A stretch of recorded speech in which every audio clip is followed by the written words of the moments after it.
Hello students, आज हम start करने वाले हैं अपने chapter 4 describing motion around us. और आज हम इसमें करेंगे बच्चों पोज एंड पोंडर, जो कि एक एक्सरसाइज है। इस एक्सरसाइज में पहला क्वेश्चन दिया हुआ है आपको, in the example of an athlete running back and fourth on a straight track, when will the displacement of the athlete be zero? What will be the total distance traveled in this case? Okay, तो यहाँ पे इन्होंने figure दी हुई है बच्चों 4.4 में। तो मैं यहाँ पर एक फिगर बना रहा हूँ बच्चों 4.4।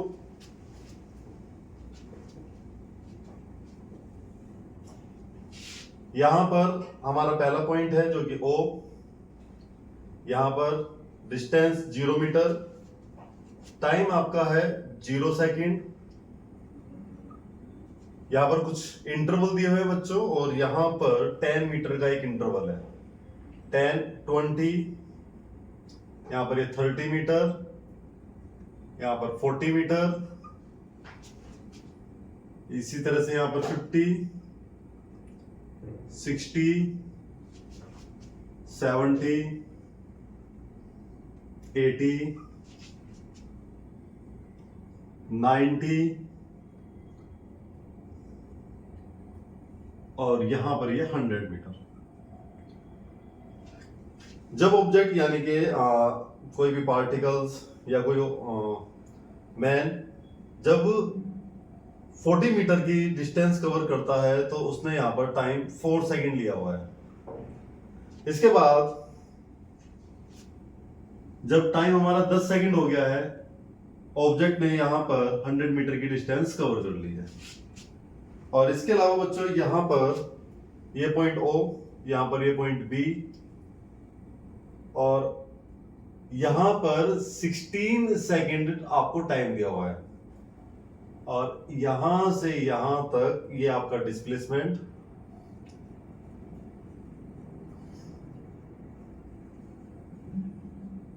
और यहां पर कुछ इस तरह से डॉटेड पाथ शो हो रहा है बच्चों, ये 100 मीटर, और उसके बाद फिर वापस यू टर्न लेते हुए यहां पर वापस यहां अगर रुक गए। ओके, वापस अपने क्वेश्चन पर आते हैं। तो क्वेश्चन में कहा था जो आपके पास फिगर 4.4 है, 4.4 में when will the displacement of the athlete be zero? Displacement athlete का क्या है? 0. What will be the total distance traveled? बच्चों डिस्प्लेसमेंट कितना दिया हुआ है? 0. तो डिस्प्लेसमेंट 0 कब होगा?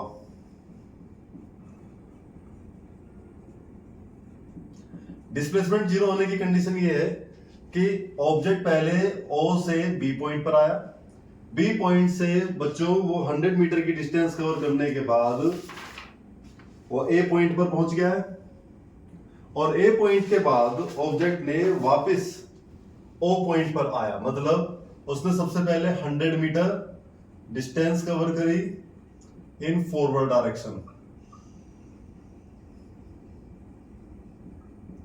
उसके बाद ऑब्जेक्ट ने अपनी डायरेक्शन बदल दी है, ऑब्जेक्ट ने अपनी डायरेक्शन बदल दी है। तो डायरेक्शन बदलने के लिए यहां पर माइनस साइन के साथ आप वैल्यू को लेंगे, या फिर प्लस। इसमें कहा जाएगा कि 100 metre in backward direction, backward direction. Okay, forward direction के लिए आप इसे +100 करके लिखेंगे, और बैकवर्ड डायरेक्शन के लिए आप इसे -100 करके लिखेंगे।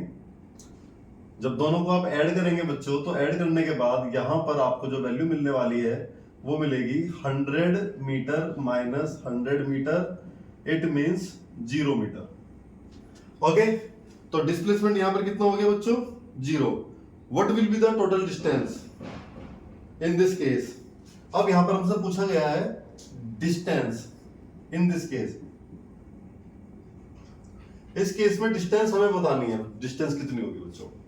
एक्चुअली डिस्टेंस पर डायरेक्शन का फर्क नहीं पड़ता है, तो आप यहां पर लिखेंगे 100 मीटर इन फॉरवर्ड डायरेक्शन,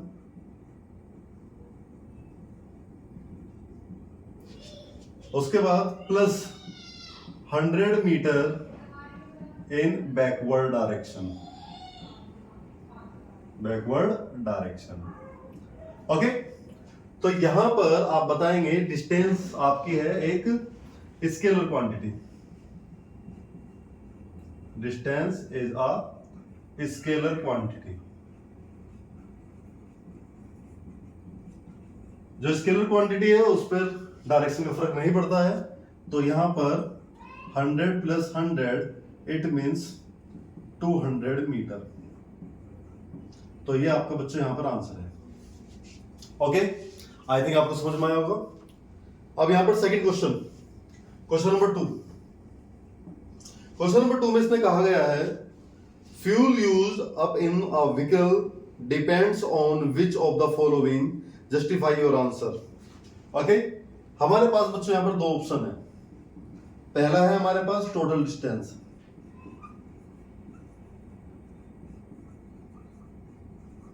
और सेकंड हमारे पास है यहां पर displacement.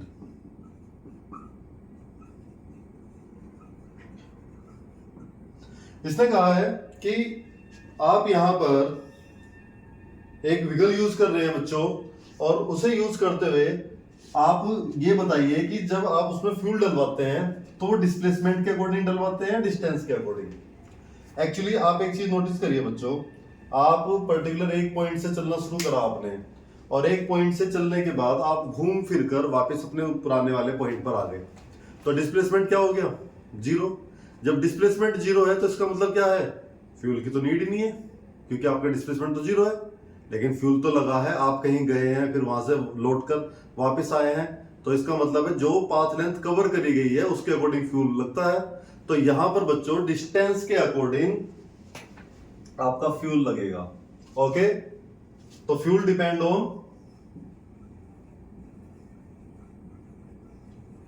On path length.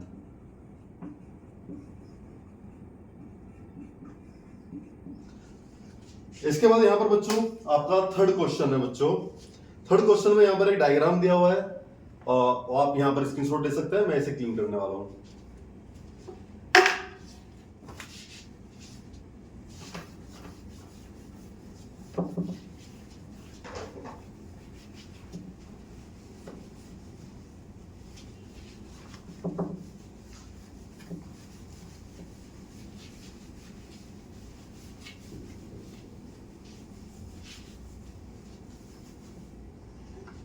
Question number 3। Question number 3 में बच्चों एक फिगर दी हुई है आपको।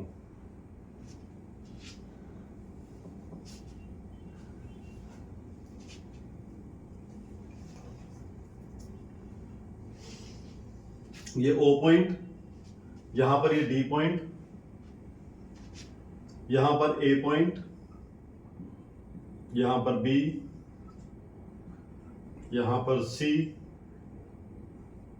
और यहां पर ये बॉल है इस वक्त। ये डिस्टेंस यहां से लेकर यहां तक 40 सेंटीमीटर,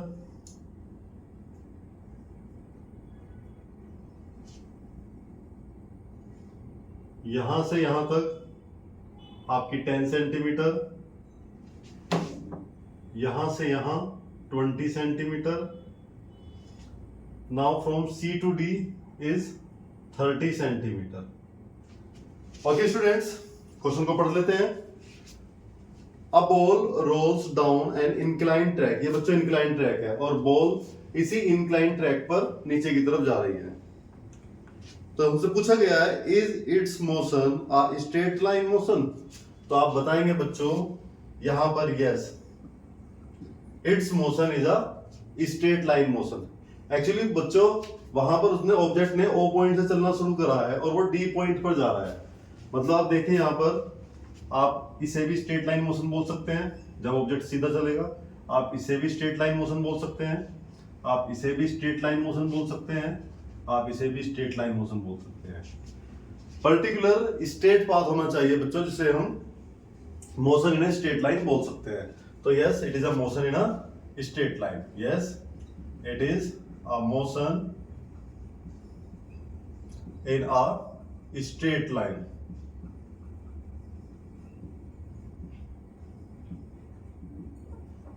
Okay, now आगे उसमें कहा गया है assuming the starting point of the ball O को स्टार्टिंग पॉइंट कंसीडर कर लीजिए, टू बी द ओरिजिन, उसे ओरिजिन भी मान सकते हो आप, can its motion from O to D depicted using a horizontal line.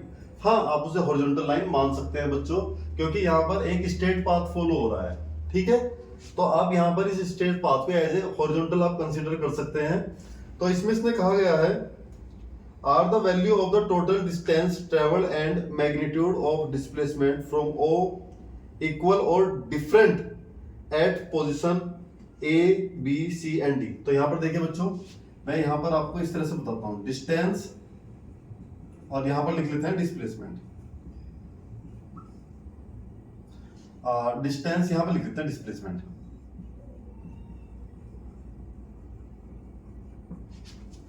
Okay,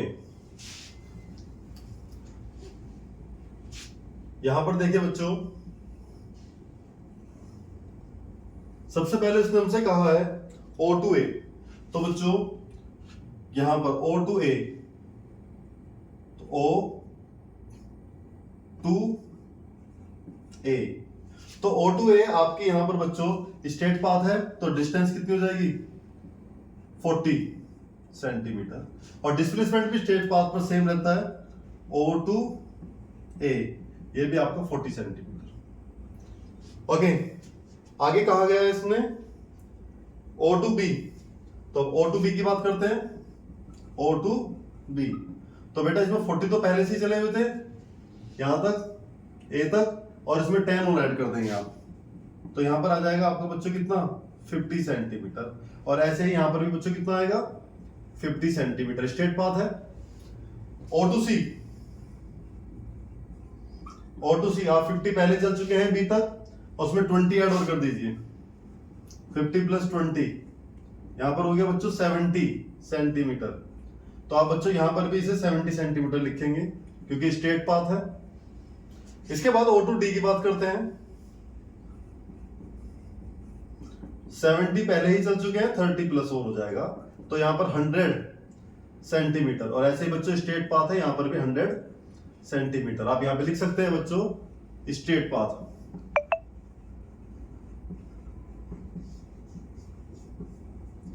okay, I think आपसे बच्चों को ये क्वेश्चन समझ में आ गया होगा बच्चों। नेक्स्ट, अगला जो टॉपिक है हमारा वो है average speed and average velocity. मैं इसे क्लीन कर देता हूं।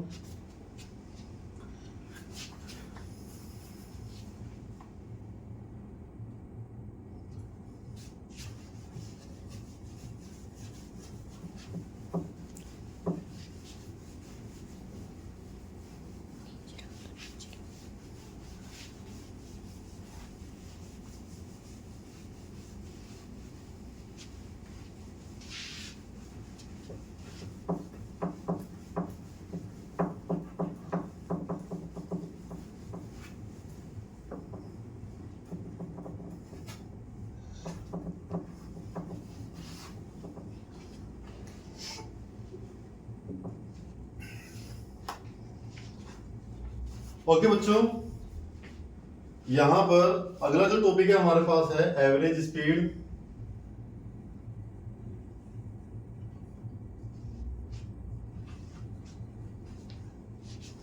And average velocity.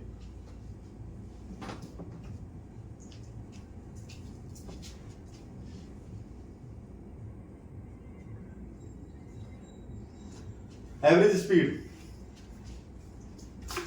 Actually average speed आप ऐसे समझ सकते हैं, जैसे सपोज करो एक ऑब्जेक्ट है, उसने पर्टिकुलर एक पॉइंट से चलना शुरू करा, यहां से ए पॉइंट से, तो उसने सबसे पहले कुछ डिस्टेंस ट्रेवल करी बी तक, उसमें कुछ टाइम लिया होगा x1 डिस्टेंस में, उसने फिर बी से कहीं और गया होगा बच्चों सी पॉइंट, उसने यहाँ पर कुछ डिस्टेंस ट्रेवल करी होगी, यहाँ पर उसने टाइम लिया होगा, उसके बाद उसने यहाँ पर फिर और कुछ डिस्टेंस ट्रेवल करी होगी डी तक, जिसे हमने x3 बोल दिया डिस्टेंस को, और यहाँ पर भी उसने टाइम लिया होगा। एक्चुअली पर्टिकुलर बच्चों उस ऑब्जेक्ट ने पता नहीं कितनी डिस्टेंस ट्रेवल करी होगी, तो सपोज करो वो लास्ट में n पर पहुंच गया है और उसने टाइम लिया tn।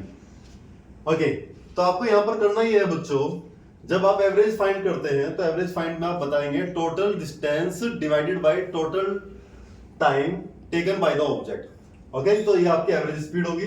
तो एवरेज स्पीड की डेफिनेशन बनेगी, it is defined as the total distance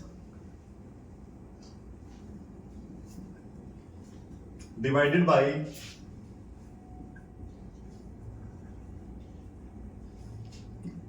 total time taken by an object during journey।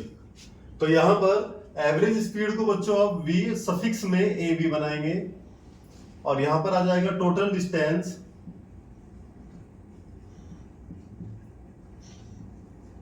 Upon total time. Mathematically आप इसे ऐसे लिख सकते हैं बच्चों, जितनी भी डिस्टेंस ट्रेवल करी गई हो गई आप उसे यहां पर प्लस करके लिखेंगे और ऐसे ही जितना भी टाइम ऑब्जेक्ट ने लिया होगा आप उन्हें भी प्लस करेंगे।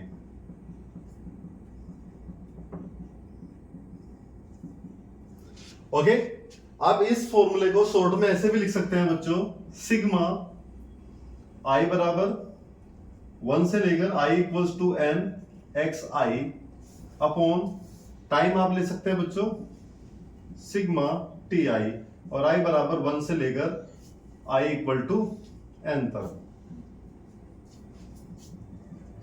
ओके, ये एक दूसरा तरीका है बच्चों प्रेजेंट करने का। अगर इसकी नीड नहीं है आप ऐसे भी इसे लिख सकते हैं। और ज्यादातर आपको क्वेश्चंस के अंदर देखने के लिए मिलेगा केवल दो डिस्टेंस देखने के लिए मिलती है और दोनों ही डिस्टेंस के साथ दो टाइम दिए होंगे और आप उन्हें आपस में डिवाइड करके आंसर ला सकते हैं।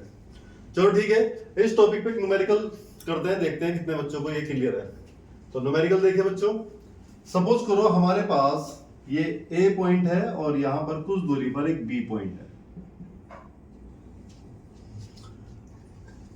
तो यहां पर एक ऑब्जेक्ट है या एक बॉय है, one boy,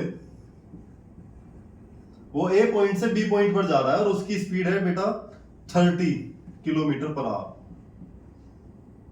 30 kilometre per hour की स्पीड से वो बी पॉइंट पर जा रहा है और उसने बी पॉइंट तक पहुंचने में हमें टाइम तो पता नहीं कितना टाइम है, हमने टाइम मान लिया बच्चों T1 टाइम लिया है। ए से बी तक की हमें डिस्टेंस भी हमें नहीं पता है, हमने ए से बी तक की डिस्टेंस एक्स कंसीडर कर ली है। अब ये बॉय वापस बी पॉइंट से ए पॉइंट पर आ रहा है, लेकिन इसे ट्रैफिक मिला, लेकिन अब इसकी स्पीड कितनी हो गई, कम हो गई ट्रैफिक के कारण। तो जब स्पीड चेंज है तो टाइम भी बच्चों अलग लेगा, लेकिन डिस्टेंस आपकी सेम रहने वाली है, यहाँ पर डिस्टेंस एक्स ही है। अब हमें यहाँ पर इस बच्चे की एवरेज स्पीड फाइंड करनी है। तो एवरेज स्पीड का फॉर्मूला क्या था आपके पास, एक एग्जांपल है। एवरेज स्पीड का फॉर्मूला था v av total distance x plus x total time t1 plus t2। x जुड़कर 2x हो जाएगा। अब यहां पर देखिए आपके पास टाइम नहीं है, लेकिन आपने एक फॉर्मूला पढ़ा होगा बच्चों, speed equal to distance upon time.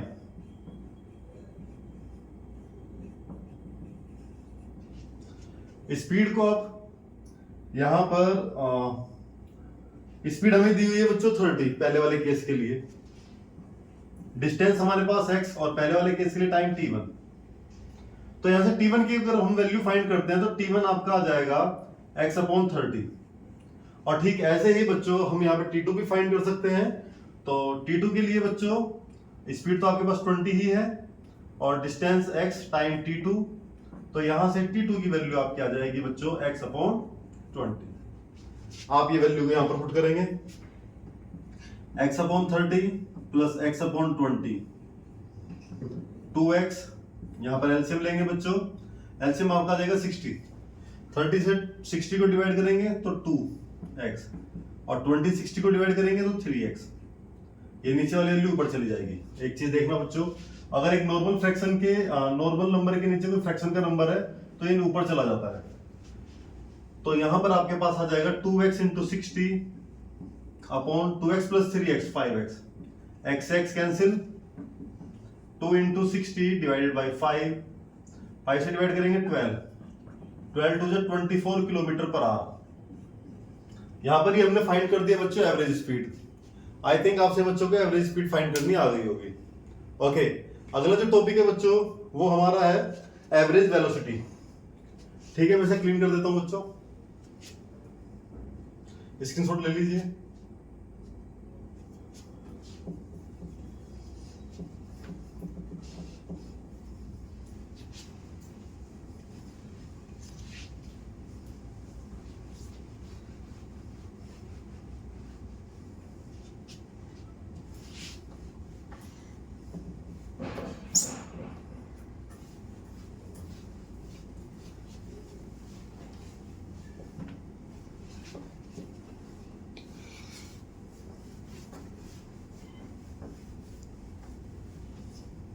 Okay, next topic है आपका एवरेज वेलोसिटी।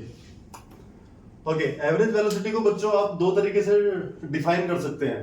पहला तो एरिथमेटिक मीन ऑफ वेलोसिटी, या फिर total displacement divided by total time, आप इसे ऐसे भी कर सकते हैं। तो आपको यहां पर जो आपके जो चैप्टर 4 है, जो आपके इस बार सीबीएसई ने नई बुक दी है, उसमें दिया हुआ है total displacement upon total time दिया हुआ है। ठीक है, तो करते हैं बच्चों। यहां पर देखिए बच्चों, मैं दोनों ही बता देता हूं आपको। एवरेज वेलोसिटी कैसे फाइंड करते हैं। सपोज करो एक ऑब्जेक्ट है और वो object,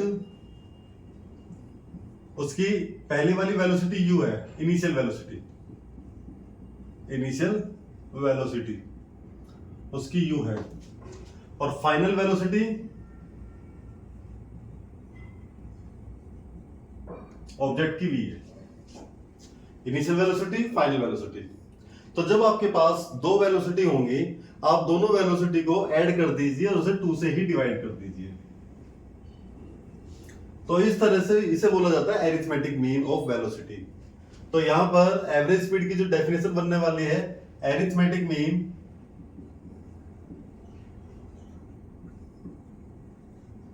mean of their velocity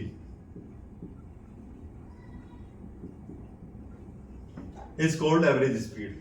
और इसका फॉर्म इसे डिनोट करेंगे बच्चों, यहां पर भी इसे v सफिक्स में ab से डिनोट करेंगे, और इनिशियल वेलोसिटी जो कि u है, फाइनल वेलोसिटी जो कि v है अपॉन 2। यहां पर ये इसका फॉर्मूला बन जाएगा, और यूनिट आपकी मीटर पर सेकंड रहने वाली है एवरेज स्पीड और एवरेज वेलोसिटी की।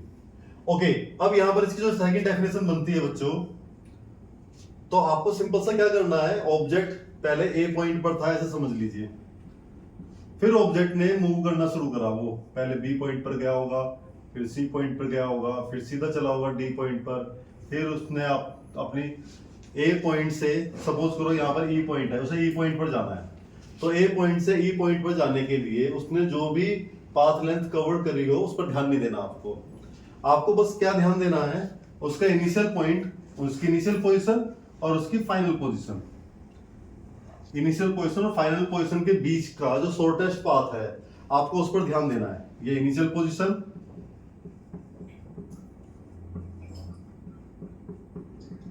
और यहां पर ये final position.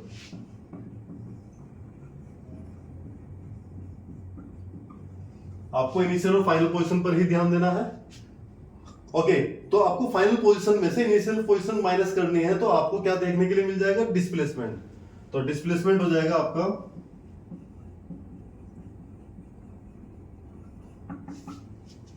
Final position minus initial.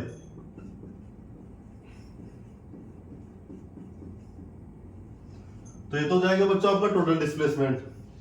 और यहां से यहां तक जाने में बच्चों टाइम वही लिया जाएगा जो, सपोज करो यहाँ पर t1 टाइम है, फिर यहाँ पर t2 टाइम लिया गया है, फिर यहाँ पर t3, फिर यहाँ पर t4। ये आप इसे पूरा ही t मान लीजिए, जो कि t1 plus t2 plus t3 plus t4। मतलब यहाँ पर टाइम जो पाथ लेंथ को कवर करने में कवर करा गया है बच्चों, तो वही टाइम आप यहाँ पर डिस्प्लेसमेंट के लिए भी यूज करेंगे। ओके, तो यहां पर आपकी जो दूसरी डेफिनेशन बनेगी, total displacement divided by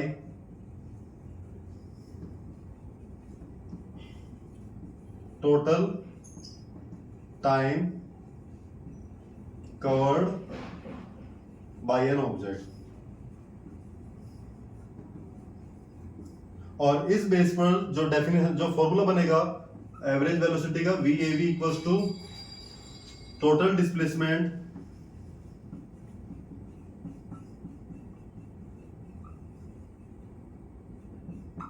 upon total time.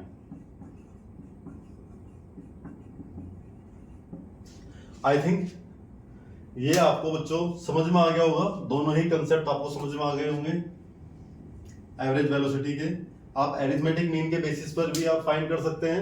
ये डिपेंड करेगा कि अगर आपको जो न्यूमेरिकल दिया हुआ है उसमें दो वेलोसिटी दी हुई है या फिर उसमें डिस्प्लेसमेंट के बारे में डिस्कस करा गया है, तो उसी के बेसिस पर आप अपने आंसर दे सकते हैं। ओके स्टूडेंट्स, ये हमने टॉपिक कवर कर लिया है। इसके बाद यहाँ पर एक एग्जांपल है बच्चों, उसे डिस्कस कर लेते हैं। मैं इसे यहाँ पर क्लीन कर रहा हूं।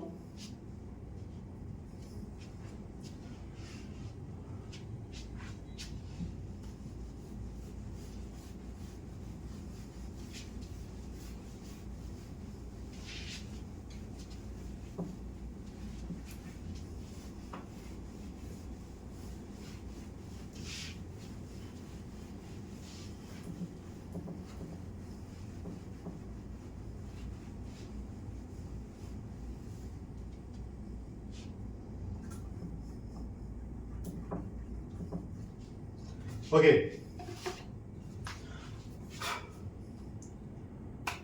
सारंग टेक्स 50 सेकेंड, सारंग ने 50 सेकेंड ली है from one and to another end और back in the swimming pool as shown in figure. बच्चों एक स्विमिंग पूल दिया हुआ है,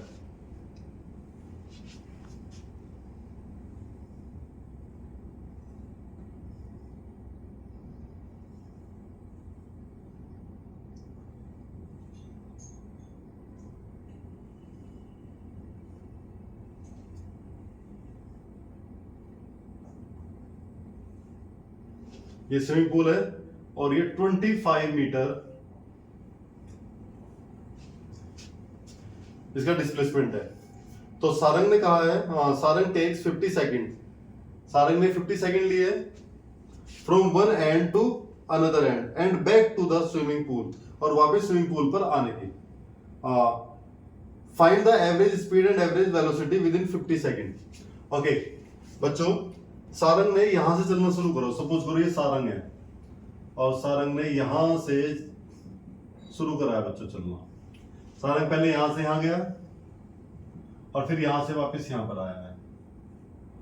तो बच्चों इसने इस पूरी जर्नी के दौरान 50 सेकंड का टाइम लिया है। तो पहले सबसे पहले बात करते हैं टोटल डिस्टेंस कितनी ट्रेवल करी है। टोटल डिस्टेंस आपकी हो जाएगी 25 जो जाने में टाइम लगा और जाने की जो डिस्टेंस है, और 25 बच्चों आने की है। तो कुल मिलाकर बच्चों वो वापस इनिशियल पोजीशन पर आया था, तो यहाँ पर 50 मीटर। और टोटल टाइम जो उसने लिया था बच्चों, टोटल टाइम है 50 सेकेंड।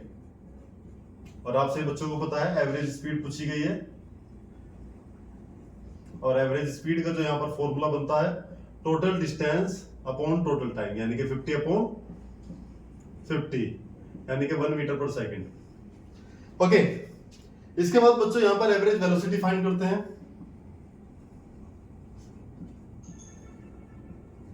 एवरेज वेलोसिटी होती है बच्चों टोटल डिस्प्लेसमेंट। वो बेटा 25 गया था फॉरवर्ड डायरेक्शन में, 25 बेटा वापस आया था, तो वापस अपनी उसी पोजीशन पर आ गया जहां से उसने चलना शुरू करा था। टाइम उसने यहां पर भी 50 लिया था, तो 0/50 इट मींस 0 मीटर पर सेकेंड। तो आई थिंक आपको ये क्वेश्चन भी समझ में आ गया होगा बच्चों। नाउ फिर से बच्चों यहां पर पोज एंड पोंडर करके एक्सरसाइज दी हुई है, सिंपल से क्वेश्चन है, करते हैं बच्चों। यहां पर पोज एंड पोंडर में क्वेश्चन नंबर 4 कहा गया है ड्यूरिंग अ फैमिली ट्रिप, एक फैमिली ट्रिप है बच्चों, यू ड्राइव 200 किलोमीटर नॉर्थ। आपने आप सपोज करो ये नॉर्थ डायरेक्शन मान लीजिए, नॉर्थ डायरेक्शन में आपने 200 किलोमीटर डिस्टेंस ट्रेवल करी। यहां से ओ पॉइंट चलना शुरू करा और यहाँ पर ए पॉइंट पर पहुंच गया है और इसने 200 किलोमीटर की डिस्टेंस ट्रेवल कर ली है। इसके बाद afterwards you drive 200 kilometre in south. आपसे बच्चों को पता है नॉर्थ और साउथ आपस में एक दूसरे के अपोजिट होते हैं, तो 200 किलोमीटर फिर साउथ में चले थे, यानी कि वो नॉर्थ पर था तो नॉर्थ से उसने साउथ में चलना शुरू करा। उसने फिर से 200 किलोमीटर की डिस्टेंस ट्रेवल करी। तो एंटायर ट्रिप में बच्चों उसकी एवरेज स्पीड और एवरेज वेलोसिटी पूछ रहा है। तो बच्चों एवरेज स्पीड, ये एवरेज स्पीड है बच्चों,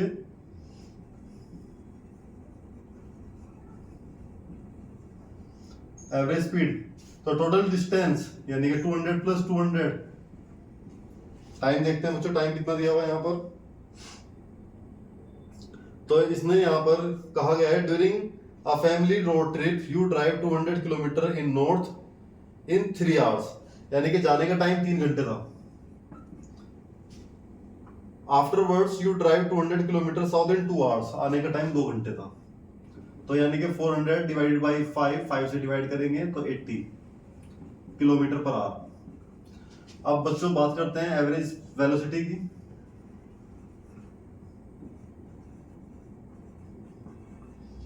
एवरेज वेलोसिटी को भी बच्चों VAV से डिनोट करते हैं। तो यहां पर टोटल डिस्प्लेसमेंट आपकी हो जाएगी बच्चों 200 माइनस 200 अपॉन टाइम आपका 3 + 2, यानी कि 0.5, 0 किलोमीटर पर आवर। यहां पर बच्चों ये आंसर आ गया है। आई थिंक ये क्वेश्चन भी आपको ऐसा लगा होगा जैसे हमने एग्जांपल करे थे, तो ये ठीक बिल्कुल वैसा ही है। Next question number 5।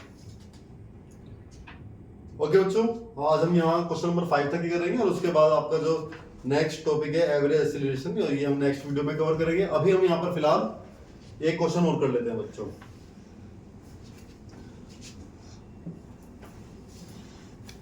आप सही बच्चे यहाँ पर स्क्रीनशॉट लेते रहिए।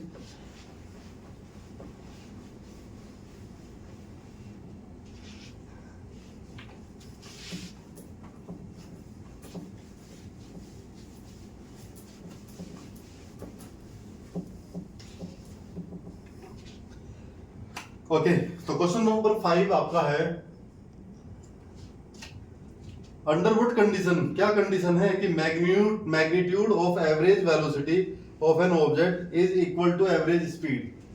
तो एवरेज स्पीड और एवरेज वेलोसिटी दोनों इक्वल हो तो इसकी कंडीशन क्या है। तो उसने कहा कंडीशन,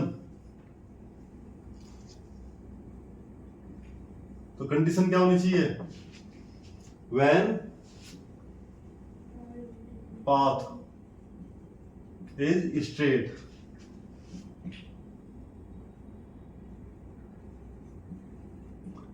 अगर पाथ आपका स्ट्रेट है तो एवरेज स्पीड और एवरेज वेलोसिटी क्या रहेगी, सेम रहेगी।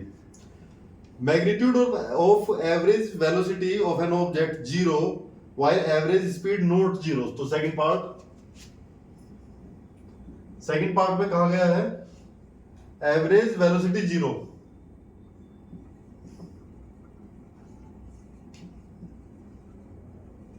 एवरेज वेलोसिटी कितनी है 0, एवरेज स्पीड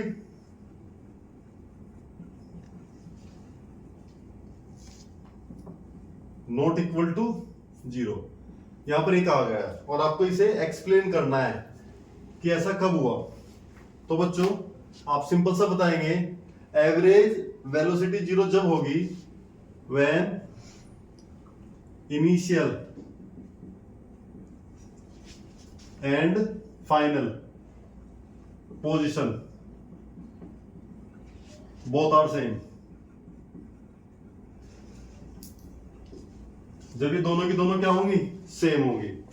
और एवरेज स्पीड बच्चों, एवरेज स्पीड कभी भी 0 नहीं हो सकती क्योंकि ये पाथ लेंथ कवर करने पर सॉरी। ओके बच्चों, एवरेज स्पीड कभी भी 0 नहीं होगी क्योंकि बच्चों यहां पर हम कुछ ना कुछ पाथ लेंथ कवर करते हैं। It will not be 0 because speed is scalar quantity.